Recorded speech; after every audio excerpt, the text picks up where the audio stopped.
One down, one to go. For the first time in Canadian history, Parliament has passed an animal rights bill and is close to passing one more. Joining us now to talk about how far Canada has come with animal protection legislation is Camille Labchuk, the Executive Director of Animal Justice. Camille, thanks so much for being here. Good to be here, Ben. All right, so the bill banning whale and dolphin captivity in Canada is finally going to become law more than 3 years after it was introduced. Talk to me about what's in it and why did it take so long? Well, it's really exciting, and we're finally very, very happy that this day is here. But it took a very long time because the aquarium industry fought it very hard. So there were years, literal years of procedural delay and obstruction in the Senate. But now that the bill is finally passed, what it will do is outlaw the captivity of any new whales and dolphins. So no more capturing animals from the wild and putting them in concrete tanks. No breeding animals who are already in concrete tanks at places like Marineland and the Vancouver Aquarium.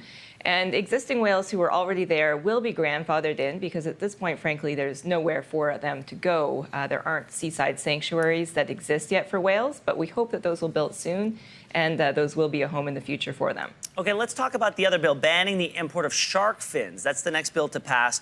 Where does Canada stand in relation to other countries with this practice? We've actually fallen behind, and it's shocking for many people to learn that Canada is the largest importer of shark fin outside of Southeast Asia. So we import just literal tons of shark fins into this country. And of course, that's incredibly cruel because the process of finning involves slicing off the fins of a live shark and throwing the shark back into the ocean to die a very slow death, usually from drowning or starvation. So this is going to be a tremendous step forward when Canada shuts off this cruel trade. What do you make of the sort of the cultural exception that someone would say serving shark fin soup at weddings? It's an important cultural practice. It'll be impacted by this bill. Is there a concern that it could push the product into the black market?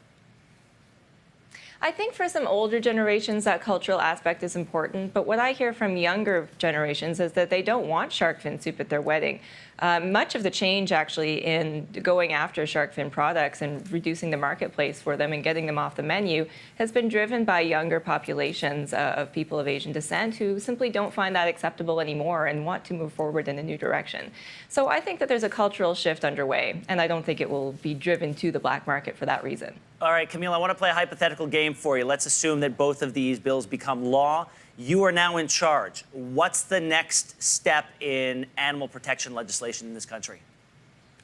Well, I like this game. So the next thing that we need in Canada is a National Animal Protection Act.